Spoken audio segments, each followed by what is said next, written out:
Students, now I am discuss valence bond theory. In this theory, first of all given by Hitler and London in 1927 on the behalf of Louis Basis concept of formation of electron pair. He was explained formation of hydrogen molecules, the pairing of electrons and resulting neutralization of their opposite spins.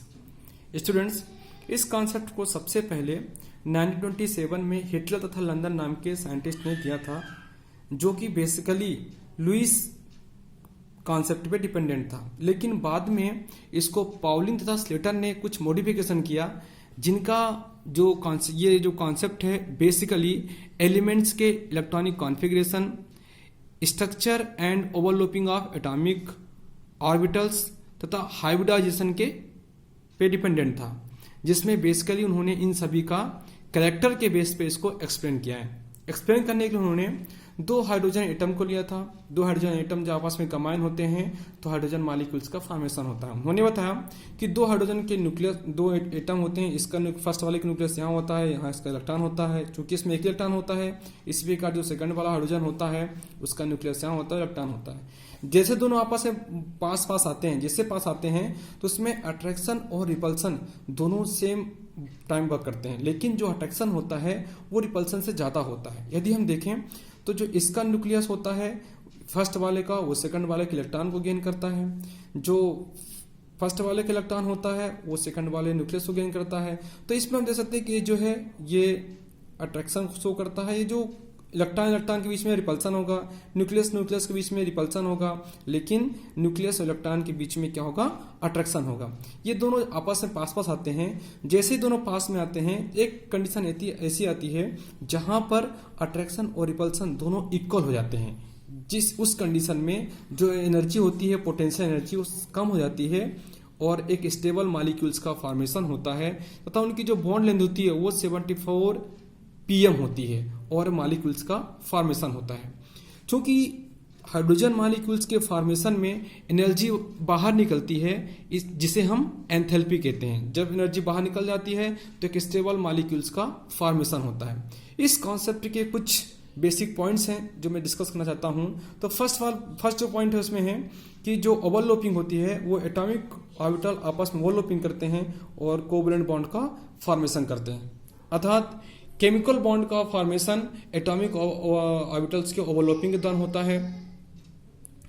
Second इसमें है कि दो atoms के बीच generally जो overlapping होती है वो यदि स्ट्रांग होती है तो स्ट्रांग बॉन्ड का फॉर्मेशन होता है, यदि वीक होती है तो वीक बॉन्ड का फॉर्मेशन होता है। थर्ड वर्ड में देखें, overlapping of orbitals only those electrons take place participate in the bond formation. जो ऑर्बिटल्स इस बॉन्ड फॉर्मेशन पार्टिसिपेट करते हैं उन्हीं के बीच क्या होती है, ओवरलैपिंग होती है। और डेंसिटी जो होती है दोनों न्यूक्लियस के बीच में प्रेजेंट होती है। ओवरलैपिंग उन्हीं ऑर्बिटल्स के बिटवीन होती है जिसमें दोनों में हाफ फील्ड इलेक्ट्रॉन होते हैं। दैट मीन्स एक इलेक्ट्रॉन प्रेजेंट हो तथा उनका जो डायरेक्शन है, स्पिन है, वो अपोजिट होना चाहिए, तो ही उसमें क्या होती है, ओवरलैपिंग होती है। ओवरलैपिंग के पश्चात दोनों जो ऑर्बिटल होते हैं आपस में मर्ज जाते हैं, जिसे हम बॉन्ड ऑर्बिटल कहते हैं या उसे हम लोकलाइज्ड मॉलिक्यूलर ऑर्बिटल भी कहते हैं। यदि हम ओवरलैपिंग के बाद हम बॉन्ड को आइडेंटिफाई नहीं कर सकते हैं कि कौन किसका है, जो कि हम ओवरलैपिंग के पहले आइडेंटिफाई कर सकते हैं। जो ये ओवरलैपिंग होती है ये डिफरेंट टाइप्स की होती है। जैसे हम फर्स्ट बार देखते हैं टाइप्स ऑफ ओवरलैपिंग, तो एसएस ओवरलैपिंग। यदि हम हाइड्रोजन मॉलिक्यूल्स का एग्जांपल लिखें तो हाइड्रोजन का एक एस ऑर्बिटल दूसरे हाइड्रोजन के एस ऑर्बिटल से ओवरलैपिंग करता है, जिससे क्या होता है, हाइड्रोजन मॉलिक्यूल्स का फॉर्मेशन होता है। यहां पे हम देखें तो हाफ फील्ड एक एटम का ऑर्बिटल्स हाफ फील्ड दूसरे एटम के ऑर्बिटल से आपस में ओवरलैपिंग करता है, जिससे एक एसएस ओवरलैपिंग या एक सिग्मा बॉन्ड का फॉर्मेशन होता है, जिसको हम इस टाइप से या इस टाइप से शो करते हैं। दो एटम्स क्या होता है, आपस में पास आते हैं और उनके बीच में क्या होता है, अट्रैक्शन होता है, जिससे एक सिग्मा बॉन्ड का फॉर्मेशन होता है। दूसरा होता है एसपी ओवरलैपिंग। इसमें एस ऑर्बिटल दूसरे पी ऑर्बिटल के लीनियर एक्सिस से ओवरलैपिंग करता है, जिससे एक सिग्मा बॉन्ड का फॉर्मेशन होता है। इसका बीच में क्या होता है, नोडल बॉन्ड होता है, जिसको हम sp ऑर्बिटल भी कहते हैं।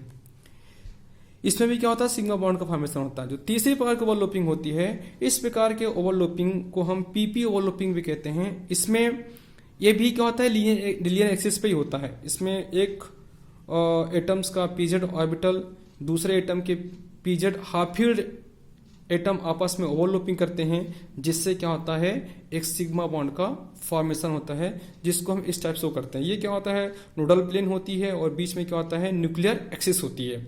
हम कह सकते हैं कि 3 कंडीशन है जहां पे सिग्मा बॉन्ड का फॉर्मेशन होता है। कौन कौन सी, एक है SS ओवरलैपिंग, दूसरा SP ओवरलैपिंग, तीसरा PP ओवरलैपिंग। अगर 3 टाइप की ओवरलैपिंग होती है तो क्या होता है, उस एटम के बीच में सिग्मा बॉन्ड का फॉर्मेशन होता है। इसमें नेक्स्ट होता है साइड वाइज ओवरलैपिंग। इस प्रकार के ओवरलैपिंग में क्या होता है कि 2 p ऑर्बिटल्स के x या y आपस में क्या करते हैं, ये लोग आपस में कंबाइन करते हैं, जिससे क्या होता है, पाई बॉन्ड का फॉर्मेशन होता है। क्योंकि इसमें क्या होता है कि जो एक्सिस नोडल प्लेन के एक ऊपर होता है, एक नीचे होता है, तो इस टाइप से एक ऊपर फैला होता है, एक नीचे हो जाता है, और बीच में क्या होता है, प्लेन होता है, जिससे क्या होता है, पाई बॉन्ड का फॉर्मेशन होता है। दैट मीन्स हम कह सकते हैं कि जब भी p ऑर्बिटल के px और py के बीच में ओवरलैपिंग होती है तो पाई बॉन्ड का फॉर्मेशन होता है। अतः स्टूडेंट्स, इसके बिहार पर हम सिग्मा और पाई बॉन्ड को भी एक्सप्लेन कर सकते हैं कि जो सिग्मा बॉन्ड होता है वो 3 कंडीशन में फॉर्म होता है, लेकिन जो पाई बॉन्ड होता है केवल एक ही कंडीशन है। वो कौन सी है, जब साइड वाइज p ऑर्बिटल का ओवरलैपिंग होता है तो पाई बॉन्ड का फॉर्मेशन होता है। लेकिन जब SS, SP और PP लीनियर एक्सिस में ओवरलैपिंग होता है तो सिग्मा बॉन्ड का फॉर्मेशन होता है। स्टूडेंट्स, आप लोग देखें, कोई प्रॉब्लम हो, कुछ समझ में नहीं आया तो आप कमेंट बॉक्स में लिखता है। Okay, thank you.